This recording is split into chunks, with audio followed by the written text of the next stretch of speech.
You're listening to Voices, the Origins Foster Care podcast, where we talk all things fostering, from personal stories to expert insights. We explore what it's like to be a foster carer, touching on topics like the rewards fostering brings and the challenges carers face, to the real impact that opening your home to a child in care can bring.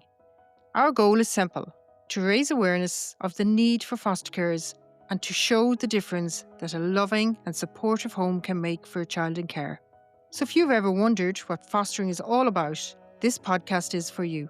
I'm your host, Eithne Larkin, and I'm delighted you're here. So grab yourself a cuppa, get comfy and settle in, because we've got a great conversation ahead.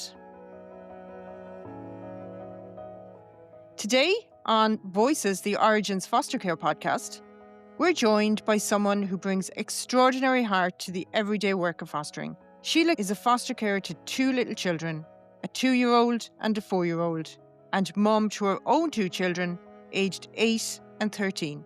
Sheila's home is full, busy, joyful, and very real. She's here to share what fostering actually looks like behind the scenes, the learning curve of cross-cultural care, building routines that help little ones settle in, and how her own children have grown through the experience. It's a story full of honesty, humour, challenge, and love. And I know her courage and openness will resonate deeply with anyone considering fostering.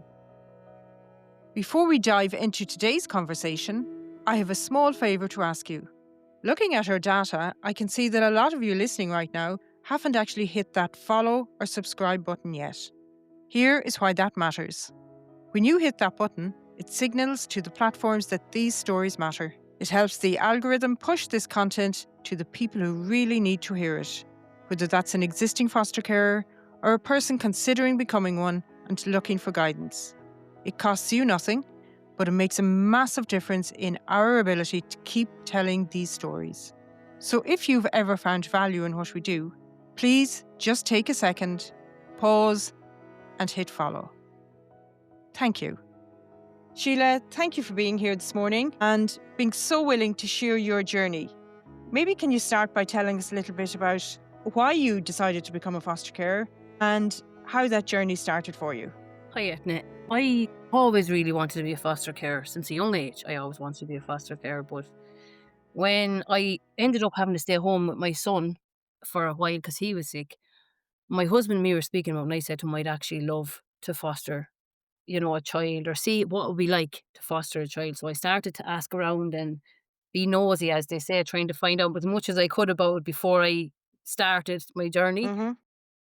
And I'd say in the back of my head, I knew I always would, but I just wanted some reassurance of, yeah, I could do it. It was something I'd be able to do. And my husband was very much behind me. So I eventually, first of all, I had a chat with my kids and spoke to them to see what they thought about the whole, process, or what would they think about having new people in their home, or they were very positive.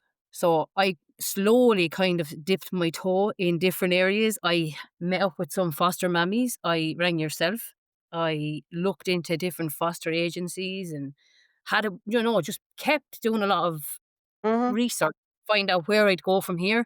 And eventually then I said I'd go to the first meeting. I rang yourself and you said go to a meeting, and I did. I went to the meeting. After the meeting then, that's where it all started. The ball rolled. After the meeting I spoke to my kids again, told them what it was. We had a chat, we left it for a few days, and then I rang Origin again, and that's where it started, and that's where Okay. And what was it about Origin specifically that drew you to us after you've done all your research? I just wanted to make sure we had support and my family'd have support, that we wouldn't just be going into this and not having anyone helping us, not knowing what we were to do, where we were to turn to. And everyone I spoke to, everything, all the research I done said that basically that was it. Your backing was there, you weren't left on your own. And it was true. From the minute I went in Origins, I never felt like I was asking a stupid question. There was always support there. The phone answered. Even at the meetings, everyone was really kind, friendly. And I think the best thing about Origins for me was how they treated my children as well. My children weren't left in the dark about anything. They were talking, Okay. and no question was out of line for them. Okay. And that's very important that we consider the whole family, that it's not just about the children that you have in your care. So if I can take you back, maybe it's probably about 2 years ago since you started considering it. So they were a little bit younger. What was their initial reaction when you talked about fostering? Or I suppose, how did you approach it with them? Well, we always talk at 6 o'clock at dinner time. That's our talking time. So we sat down and I said, "Look, lads, I need to speak to you about something. Me and your father are thinking of doing something, and we won't be doing it without you. We want your input. How do you feel?" So we basically said to them first, "Lads, have you ever heard of fostering? Do you know what fostering is?" The oldest lad knew, but the youngest one wasn't sure. So we just went through what fostering was, how, and I said, basically, I said to the little one I said, "Look, we're thinking of taking in someone and helping them." I said, "How would you feel about adding another member to the family?" Well, she was really excited, really excited. Now I said, "Listen," I said, "it's not going to be easy." I said, "You're going to have to share mammy, you're going to have to share daddy, you're going to have to share your house. Everything has to be shared," I said, "and we're going to have to work really hard to make this person feel as welcome as we can." And they seemed very open to it. Now, the older lad, of course, he was, yeah, no problem. There was nothing. The younger one seemed to have a lot of questions like what age, who were they? And I was trying to explain to her we wouldn't know anything till it came up, what would suit our family. But I asked them, who would they like? Like, what age group would they like? Or would they like an older sibling? Or would they like a younger sibling? Or what would they be comfortable with? And they all said younger. The both of them said younger. And that can be very important sometimes, in particular for the eldest child, that they don't want to lose that really important role of being the eldest child in the family. And in terms, I suppose, of you and your family wanting younger children, how did you find Origins approached that with you? Well, the first thing was, Eithne, they explained everything to us, what the reasoning was behind the age group. Like, they were saying to us, so the best thing we do is we do at least 2 years between the child. So 2 years younger or 2 years older. And they explained to us that there would be no competition in education wise and it'd be a nicer age to have and what would suit our family. Like, I was at home, so it meant I could care for smaller children. Uh-huh. The younger I'd be able to care. But my oldest son, like you said, Edna, he did say the one thing he said was, "I want to be the oldest." That's what he said.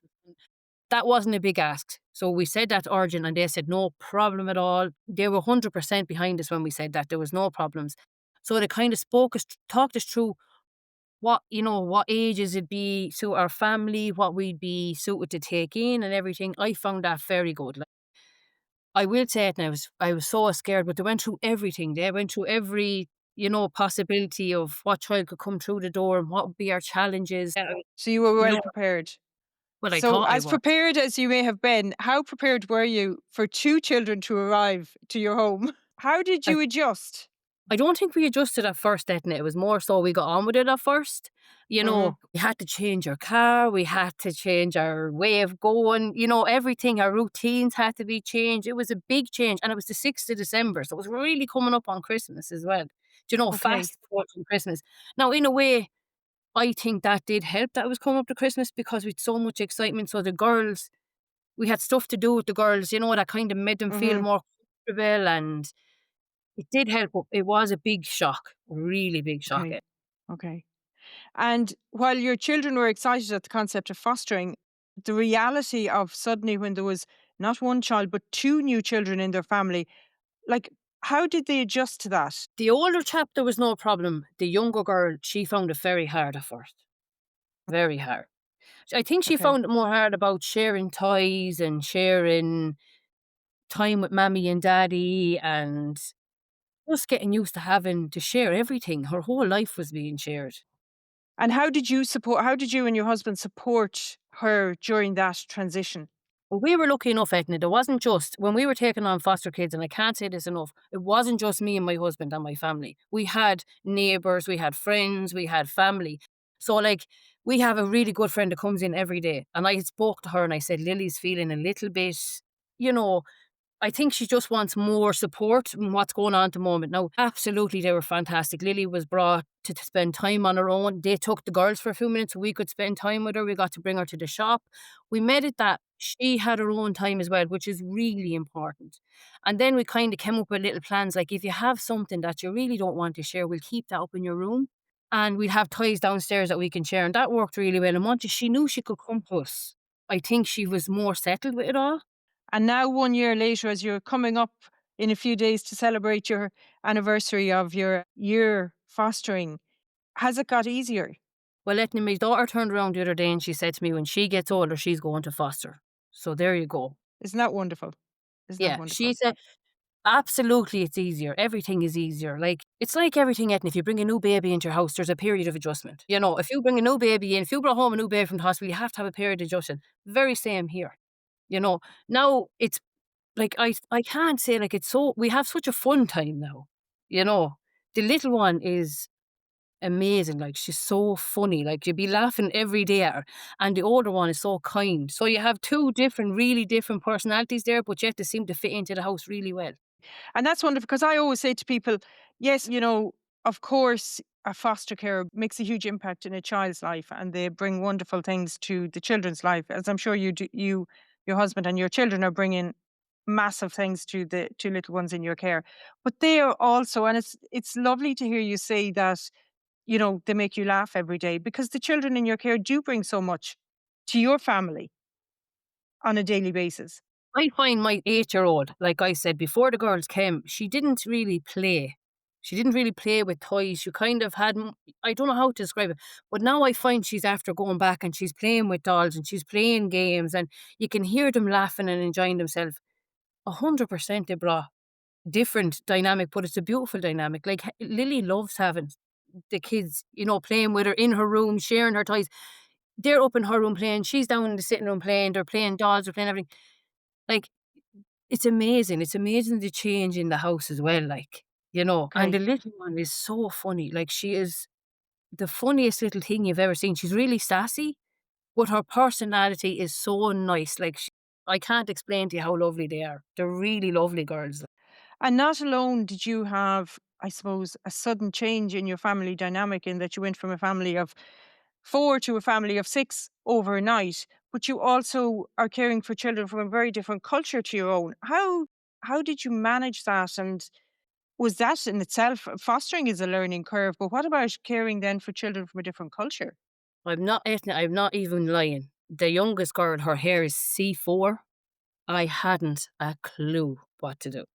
Absolutely. I didn't know where to start. The minute she came in and I saw her hair, I said, I hadn't a clue. But I just got advice off everyone. There was a load of people willing to show you what to do. And all these things become so small then after a while. Like it was huge Hmm. when how do I take care of her hair? How do I take care of this? Now I do it without even thinking about it, if you know what I mean. Like I learned that you have to put more creams and oils on the youngest one because her skin dries out very quick. I learned how to tie up her hair and work with her hair and just get new products. And a lot of people say, oh, get this, it makes it easier. Get that, it makes it easier. And now I have a woman down the road who comes up and actually ties up their hair for me because she's from the same culture as the same background, and she knows, and she's taught me an awful lot, like about how to plait them and what shampoos to use. And she's brilliant. Like she's right there anytime I ring her. So I find that brilliant as well. And I suppose that brings me to something, I talk to a lot of people in my role as the recruitment lead here in Origins, and people say to me, oh, no, sure, I've been a parent for years. And you obviously have been a parent, but caring for children who have grown up, who are coming into care is very different. And you need to be open to learning how to learn new things, different way of parenting. How would you find that? And I suppose the training that Origins deliver to foster carers. How important is that? The way I looked at it, even my own children, every child is different. You can't parent any child the same. I even found out with my own too, but it was definitely different with the girls.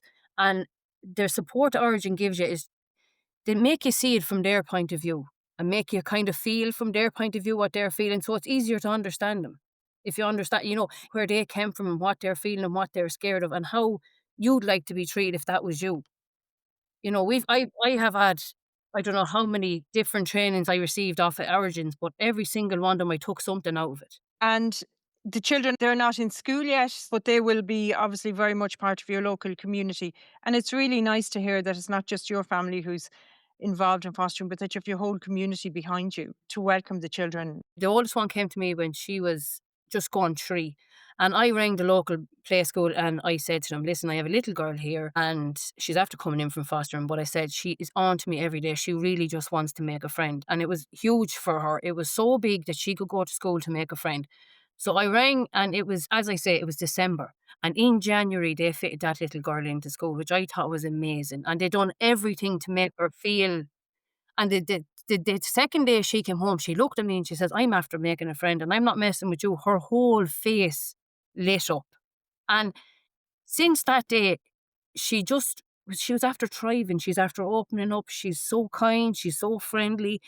She's the prettiest little thing. And she's amazing now that she's after coming out for herself. And as the year has gone by, she's gone so confident and so free. And everything, like I said to you, it was the community, it was my family, it was my kids, it was everything that you around her is pushing her to be as good as she is, if you understand me. So it's that whole sense of belonging. Like, people come to see them children every day to talk to them, and she's so confident now. When she came first, she was hiding behind me. She didn't want to go, and now she absolutely loves herself now. She'll say to me every morning, "Don't I look fabulous, don't I?" Or she'll spin around, and every time we dress her, you have to say, "Oh, God, you're gorgeous." You have to make sure. But she believes it now. She knows that she's gorgeous. And she'll head off to school. And now what she's doing is she's walking in by herself. She's walking in that door on her own. And she's so proud of being able to actually walk into school on her own. Okay. And that's what I say to people as well. It's not the big things. Sometimes prospective foster carers have, I suppose, a vision of doing these big, wonderful things for children and making a difference. But it's the small little things like having the confidence to walk into school on her own, which other children are probably just hopping out of their parents' cars and doing it without even thinking. But you haven't, I suppose, seen where that little girl came from and how shy and, I suppose, lacking confidence, insecure she was. Like, just a year ago. And to think now the effect of that safety, security, and sense of belonging in your family, the impact that has had in such a short period of time it's incredible. While you're listening, here's one small thing you can do to help. If you're finding this conversation helpful, please follow the podcast and share it with someone who might benefit. It's free for you, but it makes a big difference, and it could help the right person discover the life-changing impact foster carers can make. Let's get back to the conversation. When she first came to us, Eithne, she was afraid of everything. I live near the forestry, so we automatically go for walks, and I thought none of it. She was afraid of the way the trees were blowing. Everything seemed to... It was like her nervous system was on high alert all the time. She didn't even want to go outside by herself. She didn't want to... She was very much... She needed to know where I was all the time. So in order to help her, Eithne, I started to come up with little tricks and tips. So at first, we'd say if I was moving out of the room to clean the room or anything, I'd put a phone in my back pocket and put the music on low so she could hear me coming from room to room. So it'd calm Okay. her, so she wasn't looking for me as much. What I done then is I'd make sure to tell her before we set off, because she was very anxious when she got in the car. She didn't want to get in the car. It was a big thing to get in the car. So what I do is I'd sit down and I'd say to her, and I'd very much stick to the plan every time. This is where we're going. And I would not, no matter what happened, Eithne, I'd make sure that we stuck to that plan, and then we're coming home. And I'd always told her, then we're coming home. And the more we did it, the more it seemed to make her at ease. And the first time I realised that we were getting through to her, she got in the car and she fell asleep, Eithne. And I knew myself then, She's safe. we have got her to that point where she can just get into the car and fall asleep. And everyone else will probably think, "Oh, sure, what a big deal." That was a very big deal for her Yeah, to get yeah, into the car, put on her seatbelt and know, I'm coming back. I'm coming here. yeah, This is yeah. where I'm going to be. And the same with the little one. The little one was very anxious in public spaces. She hated being out. So at first, what I used to do is I'd bring my friend with me, the woman I said that call up every day. Mm-hmm. So she's very close to her as well. And what I do is I'd start my shopping. But if I found out that if I felt that she was anyway anxious, she'd bring her back and sit in the car with her. And we Okay. slowly started doing things like that. And another thing what we done was we used to ring before we'd go somewhere. So I'd say, "Sorry, could you tell me when is your quietest time?" And what we Okay. do... Yeah, so like we said, the first time I brought her to the play barn, it was way too much. It was just, this play, everyone running around, everyone screaming. It was just way too much for her. So I rang ahead and I said, "Sorry, which is your most quietest time?" So what I do then is I bring her on the quietest time and for a very short period of time, and then bring her back. We take her out, Mm-hmm. we bring her home. But like a Halloween there, so we went to a party on Halloween in a play barn, and it was in a play leisure max kind of a place. And she gone. She didn't want anything to do with me. She was up on this and jumping on that and playing on this. Okay. I shouldn't share where I was. Like, that was huge. Okay. Like, when you done that, you're thinking, there you go. They're the things you're looking for. They're the things that make you that bit happier. You know you're getting through. You know you're helping them.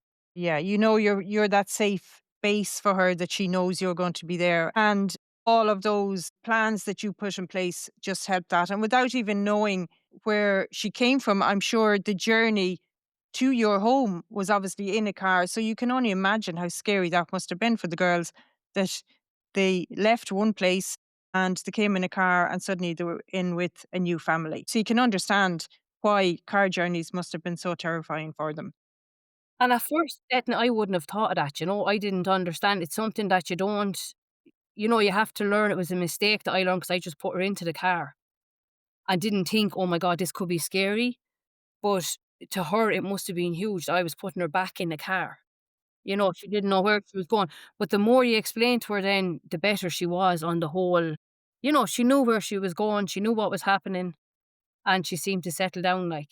And I suppose just even having that ability to reflect, Sheila, that you put her in the car the first day, as any parent would do, without even thinking how traumatic maybe that was for her. As a foster care, obviously that's something you need to do on a regular basis, is have that ability to reflect and I suppose accept feedback from your link worker, and I suppose maybe accept that what you did, what you thought was right, maybe on reflection wasn't the best thing to do. How do you find that? Because I think for a foster care that's can be quite challenging to make themselves vulnerable, open to feedback, see it as feedback as opposed to criticism.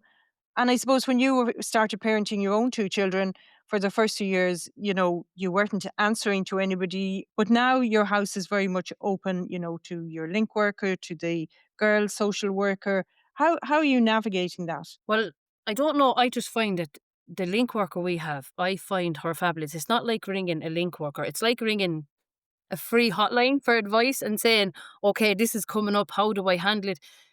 You be very open. The more open you are with these, the better they'll give you. They're a wealth of knowledge. And it's not just social workers and link workers, it's other foster parents. Other foster parents, nobody's out to judge you. I don't feel like they're out to judge me. I feel like they're out to help you. With Origins, you get this sense of no matter what happens, they have my back. You can just ring them. Like, I have picked up the phone and 2 minutes later, I've had an answer. I've never picked up the phone and Leah hasn't rang me or text me back and had an answer for me. I find her brilliant. And there's no question I've ever put to her that she's made me feel like it was a stupid question. And they take everything you say and try and work with you. They're just trying to help you. What knowledge they have, they give back to you. Do you find that it is really a shared responsibility between you and Origins, shared responsibility for the care of your children and to make it the best possible outcome for the children in your care, but also for your own family, which is really important? I find Origin go out of the way to do little things to make my daughter more involved. They've done online chats with her to make sure, see how she feels, see how she's getting on, see how she's taking everything in. They've had a couple of meetings where they've went online with other biological children and they all talk and they have a free space to tell them how they feel, if they're frustrated, what they're frustrated about. Just to chat to each other and to make sure they're all doing okay. Now, the link workers also came to visit my two and to make sure she has private time with them to make sure they're okay. The other things they do then I thought was brilliant, at like Halloween and all, they sent Lily these little packs of wooden lanterns and stuff like that they could make. But that also meant I got to spend time with Lily making them before she went to show everyone else online, which I think she enjoyed really well. Like, she had a great time. And it is really all about, I suppose, balancing that time. And obviously, fostering can't be negatively impacting your own children. So it is all about just finding the balance. And I suppose it's only natural as well that your children probably do get frustrated at times. And as you said earlier, don't, have special toys that they don't want to share. And that's perfectly normal. You're also navigating contact with their birth family. How are you managing that? And I suppose how important do you feel that nurturing that relationship is? Well, the very first access I thought it was scary. I'm going to be honest with you. It was very scary because it was the unknown. I didn't know what I was getting into. I didn't know what was going to happen. I didn't know how the girls would feel. I didn't know if the girls would want to come home with me. I didn't know what was going to be the outcome of the access. And I think the first access was the worst access. The youngest girl, she didn't enjoy the access at all. The oldest girl was very good and handled the access very well. And she really enjoyed playing with her and having fun. But I think for the youngest one, it just wasn't a suitable situation, the setting. So we had to come up with a plan. Me, the link worker, and their social worker, we tried to come up with a plan that would be more suitable for the younger one because it just upset her. It really upset her, the first access. But after the first access, we all kind of knew what was going to be expected. The family knew what was going to expect, and it wasn't as tough. So the second access actually was a really nice day out. It just worked out to be a really fun. We went outdoors. They had a great time, you know. And after that, we've had a few accesses now. And to be honest with you, it's just like a day out. We just go off to a playground or we go somewhere to just play, and the girls have great fun. But we have a call every Saturday, and it is so important because they absolutely enjoy the phone call, but you can see they absolutely love each other. Like, they're so close. They love the phone calls. They love everything, and it's a really nice time for them as well. And that's obviously a really important part of foster care is nurturing those relationships with their birth family, even if the circumstances are very difficult. And I'm hearing that you, after the first visit, which you obviously noticed that didn't work for the youngest little girl, you were obviously listened to and feedback was accepted that this isn't a good situation for both these children. We need to review what happens. And you came up with a better plan. 100%. They rang me after and they said to me, "Okay, Sheila, how do you felt this went?" And I said, "Look, Mm. it obviously wasn't good." I said the outcome, the after effects wasn't good. She was, upset. I found it hard to comfort her when we were going home. So we are going to have to come up with a different plan. And they were 100% behind me. So I said to her, like, maybe we could do something outdoors because she loves animals, or maybe we could do something with that she could. I didn't want her to be trapped in a room. I felt like that really upset her when there was too many people in the one room. So the next time there was no problems. Even with the other side, she was brilliant. We went outside and it was a totally different visit. Like, it was a totally different visit. It was actually a pleasure to be part of it.